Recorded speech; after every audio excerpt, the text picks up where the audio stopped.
All right, welcome to this episode of the Just In Case podcast. I'm your host, Taylor Frizzell. Joining me as always is Mr. Justin Cates, IAEM-USA President. It's official. This month, we are going to be talking all things IAEM leadership. Hello, Justin. Hey, it looks like we haven't been canceled yet, so I think we're on the right track. Here's hoping. I don't know. The chipmunk voice, I think, almost canceled. I think people need to know why the chipmunk voice happened. So Taylor, she was recording the first episode on, what was it, the St. Mary's or no, the Queen Mary. Queen Mary. Yeah. And the Wi-Fi on a ship of that age just isn't where it needs to be, and so that was a problem where she would cut out intermittently.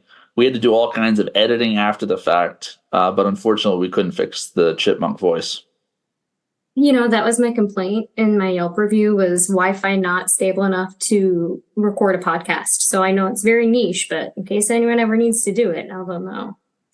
All right, so at this point, we're going to welcome on some guests for this month, so you're not stuck with just Justin and I this time. I want to welcome Allison Ferroli, who is the IAEM-USA Region 5 President, Josh Morton, who is our USA Second Vice President officially, and Mr. John Tomney, who's the Chair of the Universities and Colleges Caucus. So welcome, folks. Welcome to the podcast. Thank you guys for being here. Now we're going to turn it over to Justin here for a little bit of an update from all things IAEM USA. What's going on at IAEM? All right. Well, so the last time we spoke was right before the conference. So you were already out in Long Beach. I was not there yet, but since the last time we spoke, we've had a great conference. This was very well attended. And I think, this is one of the things as an association we always enjoy doing, is coming together as a group and learning, networking, experiencing all the things related to IAEM there at the event. And, this was a great opportunity for us to also try and find ways to figure out what we're planning for the next year. So at the IAEM conference, we have two board meetings. The board meeting that takes place before the conference is the last board meeting of the last administration, so Kathy's administration. And then the board meeting at the end of the conference is the first one for the new administration. So that was the one that I ran. And so at that meeting, we go through the process of selecting our leadership for the various committees and caucuses and approving them. And so that's all been done. So now the committees and caucuses can go and start doing their work across the association. And then we also go through the process of selecting our regional representative for the executive committee. And believe it or not, we have that person on the call today. So that's another big event that takes place during that first board meeting of the year. And then in between is all training events and activities, lots of networking, after hours events, which I think are my favorite part of the conference. So we had a great time. I don't know, what did you think, Taylor? Do you think it was a worthwhile endeavor to go all the way out to California? It was so much fun. And selfishly, California is fantastic because when I got back, it was 30 degrees at the airport in Boston. Yeah. So I was more than happy to have a conference in California. It's always so good to see folks, and the sessions are always fantastic. I always find myself overwhelmed because there's so much that I want to do, especially as they build in more sessions, kind of pre and post conference and at the end of the day. So really prioritizing is a good lesson to have learned during the conference. That's for sure. I can't wait until I'm not part of the leadership anymore and I can actually go to the sessions again and not get stuck going to every other little meeting and event that needs to take place during that time. So we'll see. But also at the conference, we have the presidential banquet, and I had the opportunity to give some remarks about sort of my vision for the next year. And I highlighted three priority areas that I think I really want to see the association work towards this year. One being mentoring, and we announced an initiative with the membership committee to put together a robust mentorship program across the entire association beyond just the CEM mentorship program that we currently have today. We also talked about advocacy and ensuring that we're promoting and selling the value of emergency managers. And we announced a project that the Advocacy and Awareness Caucus is working on, which is an EM hiring toolkit meant for HR professionals and decision makers that are hiring emergency managers. And then the third priority was representation. And this one, actually, we've already started working on just in the last few weeks that we've been since the conference. What a lot of people don't know is that throughout the year, we get requests from various task forces and committees and commissions and other groups asking for us to send representatives to support the emergency management perspective on these groups. And historically, we'll try and find individuals who have sort of maybe an area of subject matter expertise to participate in those types of events. Maybe they're geographically located close enough so that it's easy for them to get to. But one of the things I'd like to see more of is for us to get some new and diverse faces there at the table at these events, and making sure that we're at all of the events, not just a couple that are most prominent. And so over the next couple of months, we're going to be working on coming up with some new strategies to really roll this out in a more systematic way, rather than the piecemeal approach that I've been using over the last few weeks to get people to these different meetings. Just in this last month, we've sent representatives out to an emerging tech event that's being held by the Center for Homeland Defense and Security, Space Weather Advisory Group. We also made sure to publish some information out from FEMA about the BRIC program, looking for some feedback on that initiative, and you saw that probably on IAM Connect. So we're trying to do more in that space where we get this information out to people so that we have good representation with folks that are really representing the full aspect of the emergency management profession. So definitely a lot of work to do there. And then, I'll close out with one other big initiative that some may have seen an announcement for in their email, which is an effort we're looking to try and do around having safe and respectful events. I've worked with Carrie Speranza, our first vice president, over the last few weeks to come up with a strategy on how we look at the various events that take place in IAM and ensure that they're welcoming, safe, and respectful for all.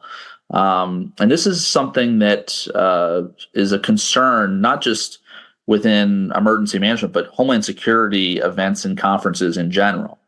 And so what Carrie is doing is actually reaching out to our peer associations in this space to identify ways for us to collaborate and come up with strategies on how to make these events, really, safe and respectful events for all of us. There's more to come on that, but if you are interested in participating in this, I would highly recommend reaching out to Carrie Speranza, who is our first vice president. We'll make sure that in the show notes that her email is in there. So that's sort of the update as of right now. More to come as we work over the next year to do a lot of different stuff here in IAM. I have to say I'm quite impressed. 1 month in, you've already accomplished quite a bit and really hit the ground running, and I commend you for that. No one is surprised, I'm sure, but I'm surprised. So I think if I'm surprised, then more people should be surprised. Oh gosh. All right, so we'll kind of move on to the crux of our conversation for this month, if you will. I really want to focus on kind of what leadership at IAM looks like, what the path to leadership looks like, and then kind of dive into some stories from our guests this month to talk about what their experiences have been and maybe how folks can also kind of follow in those footsteps and participate in leadership a little bit more. So I want to start by turning it over to you folks. We'll start with John because he's the first person on my screen here, not to startle you, but we'll really set a baseline here. And I want to talk about what made you get involved just in IAEM. Great. Thanks, Taylor. And thanks, Justin, for the invitation to kind of participate today.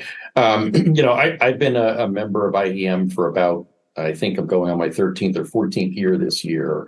And I'm involved with the University College Caucus, which I'm the chair of this year. And the University College Caucus, the way we go about kind of the selection of our leadership team is we hold an election for secretary each year, right? It's open to all of our membership. I think we're somewhere in the vicinity of around 450 members now within our caucus. And through that process, what we try and do is then promote that person from the secretary to the vice chair and ultimately the chair. So it's kind of a 3-year commitment, which, for some people can be a little bit daunting. But we also think it's important because that helps to build the foundational knowledge by the time you get into the chair role of really kind of the inner workings of how our caucus operates. As I mentioned, for me, leadership's a lot about being servant leadership, right? In the sense of we're there to kind of support our members and what their needs are. And there's a number of different, mechanisms and tools that we use to kind of gather information. But I can come back to that a little bit later if you want to introduce the others.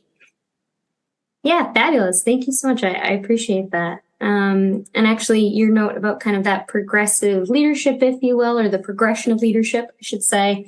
I think that's a great segue into an introduction for Josh Morton here. If you want to do an intro and kind of why you wanted to be involved in IEM. Oh, thanks, Taylor. So for me, if I'm completely honest, I joined IAM so I could go to the conference. That was why I joined the association originally. And I have been very fortunate from the time I started in IAM to be around a lot of people who have been involved in leadership over the years, particularly the Region 4 leadership. And so, I was involved in the association for a couple of years, and then I got involved with the Region 4 Conference Committee. And that led to, some folks encouraging me to run for Region 4 president. Which I did back in 2018. And then I was the Region 4 president-elect from 18 to 20. And then from 20 to 22, I was the Region 4 president. But deciding to step up into the national level, that was a decision that I thought about for several years, particularly during my 2 years on the board. And for me, it's all about just giving back to this association. This association has done a lot for me professionally and personally, and I want to do everything I can to encourage the next generation of emergency managers. Excellent sentiment, and I really think it echoes John's point about servant leadership. I think IAM is very lucky to have a lot of incredible leaders who really focus on giving back to the association and the folks that we're working with on a day-to-day basis. So I appreciate that sentiment immensely, Josh. And of course, last but not least, Allison, a brief introduction and kind of why you wanted to be involved in IAM. Sure. Thanks, Taylor. Hello, Justin. So as the current IAM Region 5 president, ironically, I ran for VP. Wasn't intended to initially be president of the region, but the president stepped down, and then I was kind of pushed into that and actually asked if that was okay, which of course I can't say no. But overall, I think why I joined IAM, I've always been an overachiever in my life for everything and always wanting to be involved for a variety of different reasons, and getting my foot in the door in emergency management almost 11 years ago, I knew that this was kind of the organization to be part of to really grow my network. As far as the path of leadership, one thing I've learned about myself is that I ask a lot of questions. A lot of times I'll sit back and listen and ask questions, but I'm also very much a critical thinker. And I think I have found that is lacking in a lot of ways where questions aren't being asked all the time. And for me to be able to really ensure that questions are being asked and making sure things are going about the right way is to really put myself in the mix of a leadership position. I'm a firm believer that if I don't like how something's being operated, then the only way to make change is to actively be involved in that change. I'm not one to sit back on the sidelines and criticize and critique without taking action. And I think that something goes into my style of servant leadership is leading by example, that if I don't like something, then I want to get in a position to where I can try and change it. I'm also value what the future looks like, and also trying to connect those coming up behind me, to be able to find their path. My path was very unique to emergency management, and I think it continues to become more unique as we go through time and grow this profession. And I have a lot of fun and really look forward to continuing to, as a leader in this organization, to connect those coming into the field to where they can find their success as well. Excellent. And I want to go back just a second to one of the first things you had said, because it makes me chuckle. And I think it's also a little bit of a unique way of finding yourself in a regional president position. But I'd love to hear about what your role is as regional president, what it entails, and then kind of what that process of election was like. And then we'll pass it to John and then to Josh to hear what their experience was for their respective positions as well. Sure. Honestly, I think I'm still trying to figure out what the role of regional president is. You're not alone for what it's worth. So we've had a lot of talks about years. this, about where every region's different, which is great. But I think also making sure that we provide a certain level of customer service to our members. And so I think, honestly, over the last year, what I have found is communication is the number one thing. The more that you really communicate to your members, the happier they are. It can be the most simple things there is, but they like to hear from you. They like to know what's going on. They like to feel that connection. And I think that's just a human trait in general, is being able to feel like they are being engaged and connected to, and just sharing information or providing opportunities for them to come to the table to discuss ideas or issues or concerns they may have. I don't actually really think members really know what the role of our regional leadership is anyways. And I think that's another area for improvement as a board that I think we're looking at and discussing, is to better understand not only what our role is, but also to make sure that members understand what they can get from us, right? And so I think that's kind of, I think it's a lot of it's coming down just trial by fire, and then also just keep the conversations going. That's a big deal. And everything that I have found over the last year, I've gotten a lot of compliments from people just from hearing from me on a monthly basis. I was like, well, I thought I wasn't doing enough. And that's the very simplest thing, is communication. I think that's an excellent point. And I know that regional presidents, only speaking from personal experience, can be really hard on ourselves because we want to feel like we're giving something back to our membership. To your point, that's why we ran for that position, to be able to have that platform to give back and to help folks. And it's funny how just a simple like newsletter makes people feel like they're involved and they're included because they know what's going on, or pictures of stuff that's been happening around the region. You know, we pride ourselves on relationship building. And to your point, I think that communication is a huge piece of what we should be doing regionally.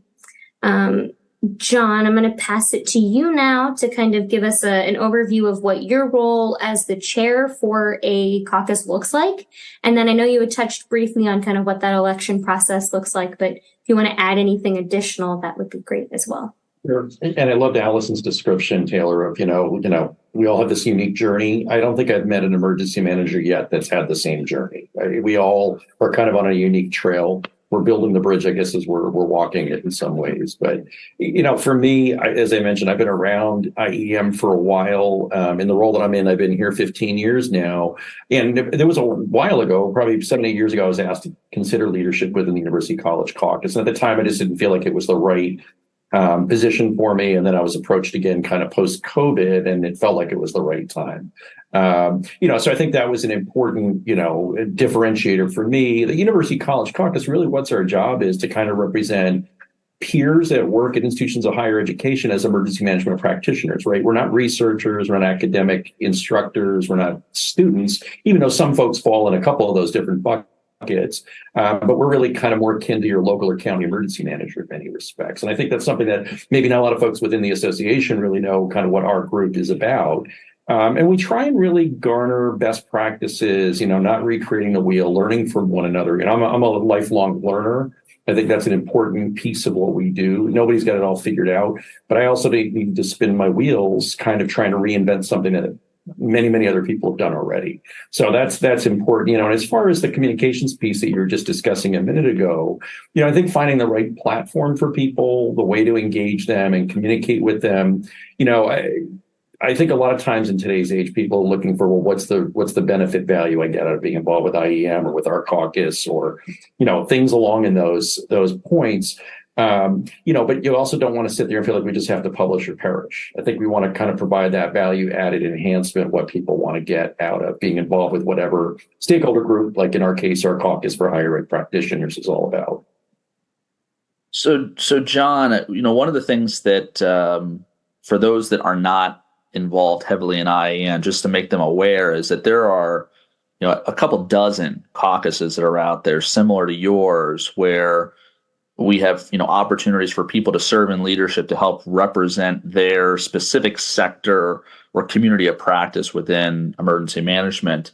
But UCC, one of the unique things that they've had in place for at least as far as I can remember, is that you had an elected leadership process. And one of the things that we did this year is we sort of expanded that model to the other caucuses and committees as a way to have sort of self-representation, a way for them to try and provide, who do they think is going to be best to run their group this year. And I think that worked out pretty well. So I'd be interested in hearing kind of from your perspective, what's the importance of having a group like yours sort of self-select its leadership and provide sort of insight on who's best to serve this year?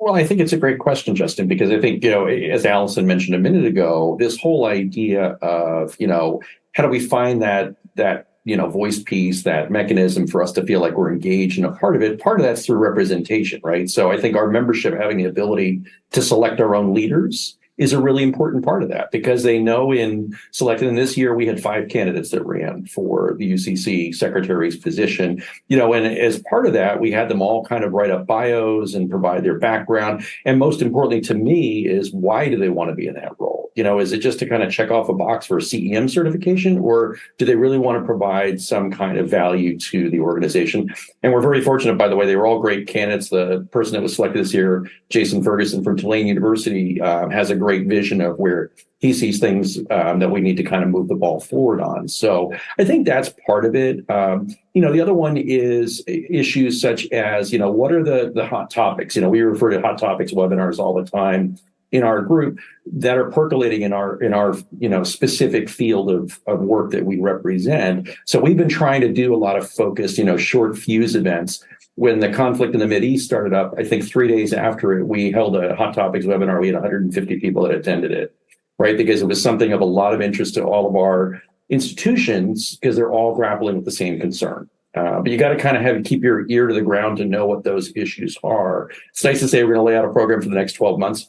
We have no idea what those hot topics webinars are. If I said to you 5 years ago, it would be, pandemic planning for COVID, we probably would have been laughed out of the room, but we all kind of got engaged in that to a heavy degree. And I think the other issues for us as a caucus is we hold regular meetings every month. I know some of the caucuses may not be as formal in that process, but when we do that, part of that's a business meeting, the first 10, 15, 20 minutes updates from the regions and various work groups. And then we always kind of leave it as an open-ended conversation. Hey, are there any new people on the call that want to introduce themselves? What's percolating out there that people are concerned with? So I think you got to maintain that connectivity with your audience. I think that's an excellent point, and it's interesting to me. It almost seems like a natural progression to have an election structure within the groups, the committees, the caucuses, because it's reflective of what we're doing at the national level. You made a point about you want your leadership to be representative of the population they're serving, right? And so I think that the UCC has really kind of led the pack in what that structure and format looks like. So I really do commend the University and Colleges Caucasus. You folks have really been, I think, a great role model in that regard. So, and you mentioned quite a bit about engaging kind of your membership and your constituents. And I want to come back to that conversation a little bit because I think that that's something that's really at top of mind for myself. And I not to speak for Justin, but I think that's also something that he's thinking about at the national level as well. So we're going to put a pin in that and come back to that in just a few minutes here. I do want to give Josh a minute or so here to kind of talk about what your role is as second VP. And then maybe touching on kind of what that process looks like, very similar to that kind of progression of leadership, if you will. Right. So as second VP, your primary assigned role is dealing with the committees and caucuses. So second VP is sort of takes the lead and becomes their primary point of contact outside of their board liaison that's been assigned to them. So we hold quarterly meetings with all of the committee and caucus chairs to kind of keep them updated on different things that are going on with the association and things like that. So that's the primary role. But second VP is really just the beginning of a 4-year progression that takes you from second VP, which is again the committees and caucuses, to first VP, which is primarily dealing with the regions and the regional presidents, and then to the president of the association, and then finally as immediate past president. So that's the 4-year progression there. And one thing I want to right off the bat commend our current president, Justin, on this. This is having been on the board and seen a lot of presidents come and go. Justin is one of the first ones that I think has really embraced working with the first and second VPs to start working on their initiatives right away, as opposed to waiting until you're president and trying to cram everything you want to do into 1 year, because a year goes by really, really, really fast. So, it's neat to come in this moment and to have some of those opportunities to do that. So that's sort of what the presidential rotation looks like in a nutshell. So the election process for second VP is sort of extensive compared to, I think, many of the other elections at the regional level or within the committees and caucuses. There's, articles that are put into the IAEM bulletin. There are emails that are sent out. You did something interesting this year that you're actually going to be carrying on into the next year. Tell us about the happy hours you held and why you think that was sort of useful in figuring out what the membership wants and what they're looking for in the next year, and then maybe give the announcement about what we've got coming up. Oh, yeah. So I, backing up even before the happy hours, I decided very early on, I decided while I was still Region 4 president that I was going to run for second VP, and I was going to run this year. So I took a year in between coming off the board to run. But I took a different approach that I haven't seen done previously, and that was I announced before last year's conference, which gave me almost a full year of campaigning. With little postcards too. I remember all the postcards you had. Yep, absolutely. I've got one sitting on my desk right now. But I did. I invested a little bit in it and ran a true campaign. It was at times a little bit overwhelming, but it really grew out of my biggest regret as a regional president. And that was, I feel like I did a good job of sharing information, but I didn't feel like I created enough opportunities for dialogue with some of the members.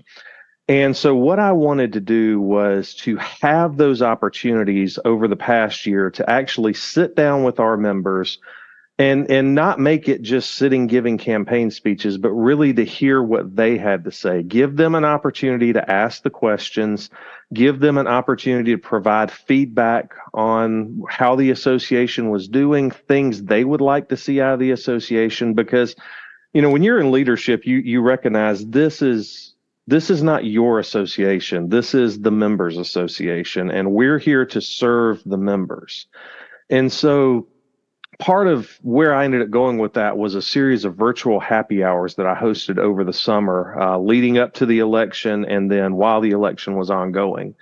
And one of my big campaign promises was to keep that going. And so we're actually going to be expanding that in a way and kicking this off. January 11th will be our first event. It'll be January the 11th at 6 p.m. Eastern.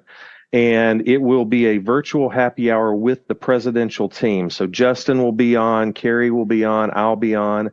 And these events are very informal. Again, this is an opportunity for our members to provide us with feedback, to ask us questions.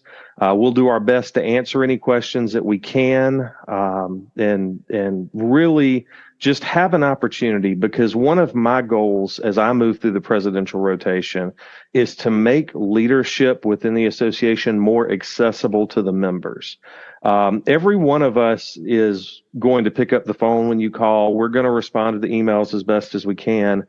But I want to create these opportunities for just some open dialogue throughout the year. And so that's what we're doing with those virtual happy hours. Excellent. I'm happy to see that those are continuing. I think to your point, it's a great way of engaging folks. And I think that's a conversation we keep coming back to throughout today, which is wonderful. I think that that's what we should be focusing on is getting our members engaged. And I think to that point, I'd love to hear a little bit more about how folks are engaging the constituents in your respective groups here. So I don't know who wants to tackle that one first. I know we've talked about the happy hours, so maybe we'll look to John or Allison to kind of kick us off with things that they're doing at the regional, at the caucus level, that folks seem really jazzed about and are engaged in. Yeah, I'll start. To be very honest with you, I'm still trying to get myself wrapped around this next year. So I might be adding some more things to the creative list. But one unique opportunity I tried to put together was over the summer. The National Homeland Security Conference was in Chicago, which is in Region 5. And so I found that there was always this kind of mix between folks, emergency managers that are IAEM members that attend the National Homeland Security Conference. So try to schedule a social for Region 5 members to attend if they were available, or if they lived in the area and weren't attending the National Homeland Security Conference, to come. So I think one thing that's different with a lot of the regions in comparison to Region 1, Taylor, is that it's kind of it's a large area. So it's really hard for people to really get together in person and to really be able to network that way. So I tried to find unique opportunities through that. It went okay, right? It was an opportunity to see how it went. But I think, I definitely try and do virtual happy hours every other month. And another thing is just trying to see what hasn't occurred or it's been a while in the region on what, like if that's a virtual symposium or webinars. In all honesty, I found last year and this year during our Region 5 meeting is to really just ask, what does everyone want? I want to make it not the Allison Ferroli show or, just the 3 members that are on the Region 5 boards ideas, but ask the members, like, kind of, what do you want to see? What makes sense for your schedule? What is entertaining or engaging to you? If you just are simple and want just constant communication and doesn't need all these additional networking opportunities, that's fine. So try and also listen to the members and kind of see what they want has been something I've been trying to do a lot. And also in not necessarily overpromise, just because we're all busy, just being emergency managers, as we know. No, and I think that's a good point. And I apologize that Region 1 is geographically small. We do certainly have an advantage on that one, Allison. I'm sorry, but it sounds like you're making the most of some of those existing events. And I really think that that's a great way, to your point, to kind of capitalize on some of the things already happening, because we are busy. It's really hard to add additional stuff on top of that. So I think that's an incredibly intelligent kind of path forward. Yeah, and I'll just add to the other thing I wanted to do, just from being new to Region 5. I've only been in this region for 4 years, and obviously COVID took half of that. And didn't really know a lot of people. So I wanted to invest some of our regional money into going to our state conferences and also getting to meet people and really engage, going to them basically. And that was another thing. Between myself, Ryan Wilkinson, and Allison Moore, who are on the Region 5 board, we've spent a lot of time trying to go to our members and have tables at their state conferences to be able to network. Yeah, and I think it also helps establish some trust too in that leadership. So I think that's a great model. John, did you want to? Yeah, I was just going to kind of build on what Allison was just talking about, and for me, part of it I think also starts with and I know people hate to hear this term sometimes, strategic planning, right? We talk with our leadership team about what do we want to try to accomplish in the next 12 months, and you can't. I think Josh mentioned a minute ago, you can't like jump into that at start of 12 months because you're already kind of behind the 8 ball. So we've been kind of having an iterative process in strategic planning, things that we've begun in the past and moving forward. And one of them that we talked about was what Allison just hit on, which is the idea of regional efforts. I kind of threw down the gauntlet to our leadership team and our regional reps. And I said, not everybody can make it out to the national conference because of, scheduling conflicts or costs of travel or whatever it is. Let's see if we can find ways to either partner with the regional conference that IEM hosts or hold our own independent one-day workshop or symposium, whatever it looks like. And I'm happy to report several have already reached out about that, especially if there's an ability to kind of tie some funding to help support it, even if it's just to get it advertised out there through various networks. But I think the other thing is, for us, like when we're going to do this year again, is every once in a while, it's important to survey your members. What are they looking for, right? What do they want? What do they need? One of the things that we ran this past year was our inaugural boot camp, right? We had this idea of we've got a whole bunch of new practitioners that came on board with us in the last few years. They're not really sure of all the things that they need to be working on, right? They know the things that their superiors have given them that are priorities, but they don't know necessarily the breadth of it. So the idea of this program, and we had 40 students in the program. And what's nice to see at our symposium the next day was a whole group of 10 of them sitting at a table together, and they're starting to think of themselves as a cohort. So they're going to stay connected, and they're even going to create a book club, which I thought was a really cool, innovative idea of a way for them to stay interconnected with one another. So trying to find those kinds of networking opportunities that Justin mentioned earlier, I think is a really important key to this. We're hoping to kind of take that boot camp concept and keep maybe doing it every year, right? Because we know we're going to have new people cycling in, that next generation of emergency managers that are coming up. They're looking for those connection points. So I think it's listening to them. I mentioned our hot topics webinars. We've been running on average those about every 2 to 3 months on different topics. Last year we had our high watermark. We had 220 participants for one related to changes the FCC has brought down around emergency notification, right? And this has a direct correlation to emergency notification systems. There was a lot of interest. We had partners from industry that spoke to the group and kind of where that's all going. So again, it's trying to find out what are those topical points that people have an interest in, want to know more about. And I was glad, by the way, Justin, I will swear to everybody on the call that I did not, coordinate this with Justin ahead of time, but I was thrilled to hear when he kind of mentioned his priority areas, because there are a lot of the same things that we see. I just mentioned mentoring was one of them, right? We see a lot of new practitioners in the field.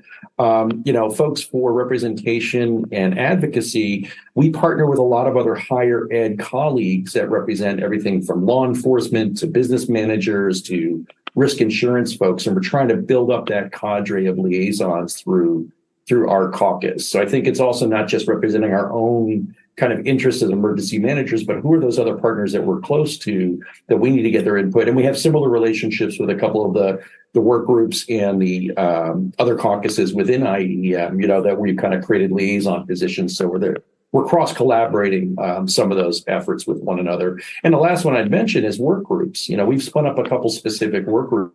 One of them is around mentoring. One of them is on community colleges, which is a big segment of our audience. They have some unique needs that they are dealing with. We even had a new one that actually came out of a hot topic webinar. It's around family reunification and family assistance center operations. We got a whole team that just presented actually out in Long Beach last month on all this work they've been doing toward that, right? But we had a couple folks that were brave enough to raise their hand and say, I'd like to lead that group. And that's awesome, because I love to see that kind of energy of people that are really, kind of want to take the reins and run with it. I think that last statement one, I promise was not a plan, but it really is an excellent conversation point, because one of the things that I'm hoping that folks take away from this is to get involved, if not in leadership, in a working group or in their regional kind of goings on, if you will. And so the last question that I want to toss to folks, and Josh, I'll start with you, is if people are looking to get involved in leadership, either it's the role that you're in currently or a similar one, or just in leadership in general within IAEM, what would be that piece of advice that you would give to them? So the first thing I would say is don't decide yesterday that you want to get involved today. Start getting involved in a caucus, a committee, something that interests you. Learn about the association. I think especially if you're going to run for national office, particularly the presidential rotation, start off at the regional level.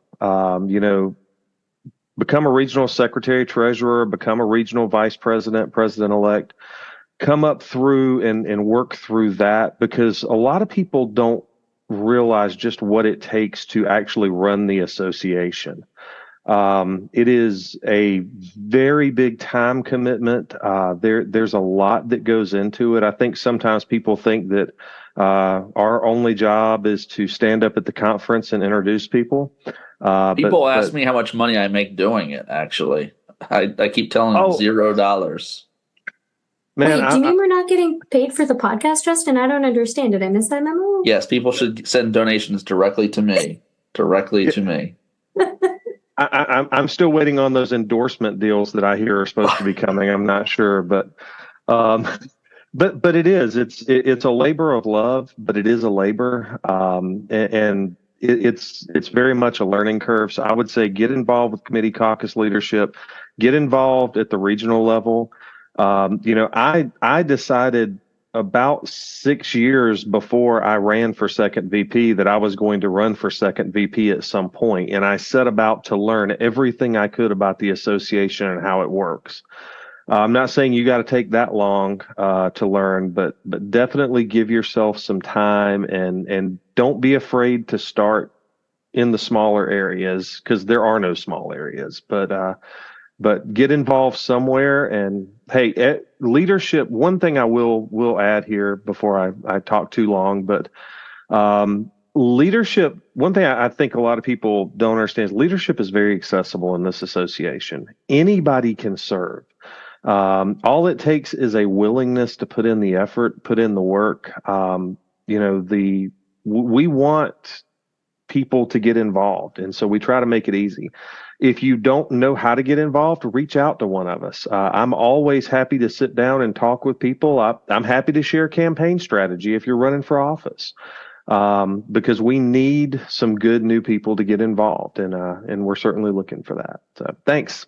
Haley, if I can just add on to something, I think I'm hoping folks that are listening to this, and hopefully there's a lot of up and coming and younger or newer emergency managers listening to this. I think this has obviously been a discussion in some pockets that I've been part of, is listening to Josh talk about getting involved is, I think, yes, we don't get paid for this. What you're getting out of this is going to not necessarily be something you may not see right away, which I think is a lot of what we do on a day-to-day basis. And it's not, you're not getting, more, you're not earning money, right? But I think that's one thing we have to look at for the younger generation is we're seeing a lot less volunteerism. And I think trying to get folks to understand the importance of being involved, and the reasons why you get involved is to help make things better, right? And is that if you're wanting to make change in a direction that would suit you better as an IAM member, then the best way of advocating and making that change is to get involved and to actually help to make that, to direct that. And so starting small, obviously, finding your niche area of something that you're passionate about and getting involved in that caucus, because we do have a lot of them, but also really the importance of getting involved and being part of leadership that's your way of making change. I think that's one thing I see sometimes that I get frustrated with is just the sideline commentary rather than actually getting involved, wanting to make change. And so I think that's really the importance of being engaged and being part of the association in a leadership position is to help make that happen. And Allison, to jump back in there real quick, that's one of the things that I think is really interesting once you get in leadership is some of the change that you thought you wanted to see. You start figuring out that might have been what I thought would be best, but now that I'm in leadership, I'm seeing that this one domino knocks down a whole bunch of other ones. And also, it might not fall the direction that you thought it was going to fall. So I think being in leadership really opens your eyes, and we're all committed to trying to do what's best for the membership as a whole. And John, I know you already had that beautiful cross-stitch quote that I'm definitely getting on a pillow about kind of, standing up and raising your hand to be a leader. But is there anything you would like to add? I just, again, I would echo both what Josh and Allison were just saying, which to me, it's easy for people to kind of be on the outside looking in and complain about what works, what doesn't work, how to make things better. I think the way that you effectuate change is leadership is to get involved, right? And again, I agree with Josh, start out small. You don't have to be the chair, you don't have to be the president, but get involved with a work group. We tell our members all the time, you want to get involved with our work groups, you want to be a regional rep, come talk to us. Again, it's not, there's not a big campaign process you have to run for. A lot of times it's just raising your hand or standing up to show us that you have an interest. I had a couple regional reps this past year that are fairly new in their roles, and they thought about it as a great way to get to know other people in their region, right? Hey, you know what? I'm going to be responsible to kind of connect with these people. That's a great way to expand my own network. So I think, it's kind of the proverbial eating the elephant one bite at a time thing for people. Sometimes I think when you look at the breadth of all this stuff, it can get overwhelming, right? It gets a little bit like, wow, I don't want to get in the middle of that. That's going to take up all my time. We tell them, most of these roles don't really require big time investments. It might be an hour a month or a couple hours or something like that, some emails back and forth. But before you know it, you're kind of out of the gate and you're off to the races in some respects. So I think that's the best way people can get involved and really effectuate that change that Allison was just talking about is get involved, right?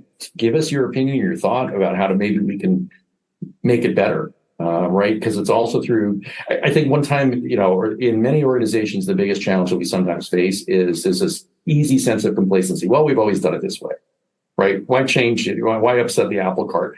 Well, we need to be innovative in our field, particularly as emergency managers, because things are changing around us all the time. And I think it's important that we've got to have that flexibility in the way that we approach even our own bureaucracy of organizational management and leadership. I feel like I could continue asking you folks questions for hours and hours, but I know that you have actual day jobs that you're supposed to be doing and families I'm sure you would like to get back to at some point over the next couple of days. So I'll start to kind of wrap up the questions here, but I do really, from the bottom of my heart, thank you folks for being on the show this month. I think that if nothing else, I hope it encourages membership to get involved in whatever capacity they're able to, even if it's just shooting an email to the regional leadership or group leadership to say, hey, here's what I'd like to see in the region, and offer up some solutions to things that they might find gaps for, right?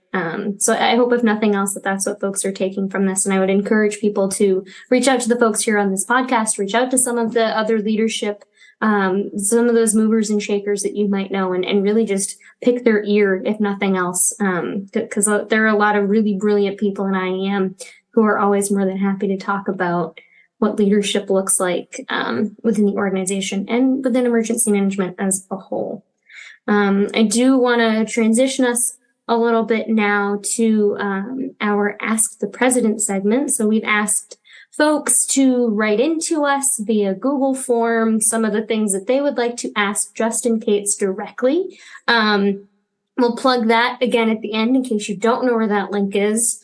But Justin, we did have a question in here. Now that you've had a little bit of time to settle into the role of president, just over a month, but who's counting? Do you feel that any of the priorities that you had mentioned in your speech have shifted?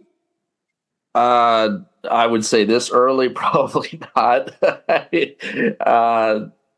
think we're still trying to kick these off, honestly. I think we've made the most progress so far on the representation piece. As I mentioned earlier in the show, we've already started naming folks off to various groups based on requests that have come up. But we're going to be looking for some feedback, I think, from the membership on how to best do this. Some of the things that come to mind are, us having almost like a registration process where folks that are interested in serving in groups will submit maybe their bio or a resume, so that way we know, who's actually interested in some of these representation roles in the association.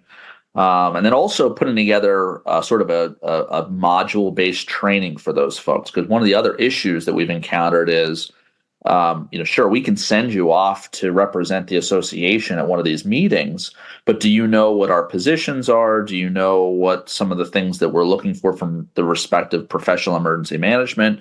Do you have all that stuff ready to go with an elevator pitch? And so one of the things that the Advocacy and Awareness Caucus is working towards is putting together some short modules that cover some of those topics, and likely doing that in conjunction with some of the other committees and caucuses that have a role within some of this. For example, government affairs, knowing some of the current government policy work that is just important for us all to be aware of. And then when you show up in a meeting, you can ring off that stuff pretty quickly. So that priority definitely has made some progress over the last couple of weeks. The other two were really just starting to kick off. So I'm sure in a couple months, you can ask me the same question, and I'll probably be like, I wish I wouldn't have recommended doing any of these things. And it'll be, a whole new set of priorities. Maybe we'll see. I should give you sass for not having solved all of the problems in 1 month, but I guess I'll refrain. I'll let you ease into it, Justin, if that's what you need. Great. I guess that's fine. And then another question that we had, and I think we kind of talked about this at the beginning of the episode, so maybe we can throw this to our wonderful guests here, but what was your favorite part of the conference, if you were able to attend?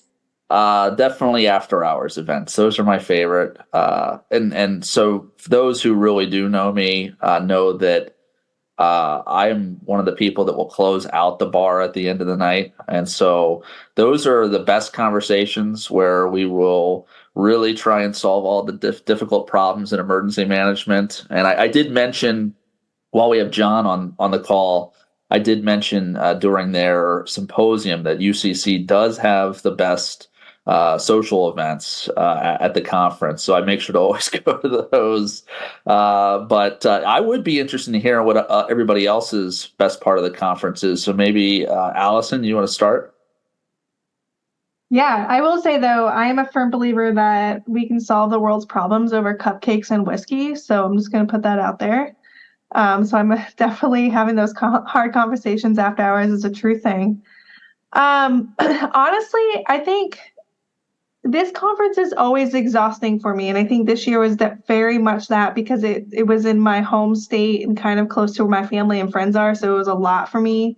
And just on top of that, but I just like seeing all my friends. I have found that I have really created this group of friends that live all over the country, and that is my time to really see everybody. And I really enjoy the quality time we spend.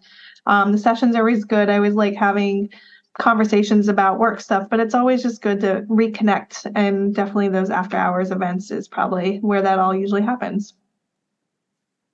How about John? Yeah, I would agree with you, Justin. I think the after hours stuff is probably not that the sessions are all great, but I think you really do get to some really, really interesting conversations with a lot of different people. And I intentionally, it's interesting being in a leadership role. I was joking with my family about when I came back from the conference, I felt like I was at a wedding, kind of going table to table. Yeah. People. But having those conversations is great because you get to meet a lot of new folks. But I really do think you get to kind of digest the day, talk about maybe a topic that you all sat in on together, and kind of hear a perspective from different people about that. So I think breaking bread with new friends is always a great opportunity for me. Josh, what do you think? The sessions are great. Once you're in leadership, you unfortunately don't get to attend as many of them as you would like. But I think we all are in agreement that the after hours stuff really is a lot of times where it's at, because it is so good to be able to connect with people. And, I have this whole group of all of you. I go to IAM and it's like I literally am with 2,000 plus of my closest friends, because that's how I view our members. It really is just great to get to spend the time together and sit around and chat and and catch up. But there's just, I haven't really found anything that bad at any of the conferences, except for that one time we had sweet pea ravioli Ooh. for lunch. That was pretty rough, but luckily we didn't do that this time. So The amount of times I have heard Josh talk about that sweet pea ravioli, that man is traumatized by them. And I think that I'm hugging you from Boston, Josh. I'm so sorry. Where was that served at? that was the last time we were in Long Beach, and Okay. I spent my entire time on the board making sure that it would not be served this time in Long Beach. So you're welcome. Taylor, So we that's- can't leave you out either. So what was your favorite part? Oh gosh, my favorite part is I don't want to do the cop out and say that it's just seeing everybody, but it really is. I think it's those organic conversations. I feel like I come home refreshed, but also like I need to sleep for 3 weeks, and drink only water for the next month and a half. But that really is the best part, is seeing all of your favorite people and having those organic conversations and feeling like you're solving the world's problems, even though you very well might not be. The conversation that leads to that is exciting and interesting. I think that the conference is a lot of fun, but those are certainly my favorite pieces, just getting to see the humans and having some conversations with folks. Sounds pretty good. Well, Taylor, I'll let you close us out. Yeah, just a huge thank you again to our wonderful guests today for joining us. We really do appreciate taking an hour of your day to come and talk to us, and I hope folks are really going to be able to take something away from this. I know I certainly will. So thank you all for being here. As we do wrap up this episode, I just want to remind folks to please send in your questions for Justin using the link in the description, or you can go to bit.ly/justinCasePodcast, and you can submit your questions there. And we also have a website now, but I'm not even going to bother reading it off because it doesn't have like a easy to remember domain name. So maybe by the next show, we'll have a legit place I can send people to. But in the show notes, you'll see the link to that. And that has the transcripts, it has the recordings, and then the links to Spotify and YouTube and Apple Music. So the next episode will come out on January 9th, and it'll include the transcript and everything else. And then remember, we always take the transcript, throw it into artificial intelligence, and then it prints out a summary article that we push into the IAEM bulletin. So we already saw the first episode's article in the last IAEM bulletin. It turned out pretty good, and nobody hated it. So that's a good start. And so we'll keep doing that until people start hating it. I feel like once we retire, Justin, we'll have really figured out how this podcast thing works. And until then, everyone else is just going to have to go along on this wild ride. I think that that's kind of what I'm aiming for, you know? Sounds good. We'll put contact information for all of our guests today and ourselves, as well as links to the happy hour that we discussed at the beginning of this episode, into all of the descriptions of all of the platforms. You'll find it in all of the locations, and of course, on social media as well, where applicable. So a huge thank you again. Thanks for listening. Thanks for being here, and we will see you all next month. See you next month.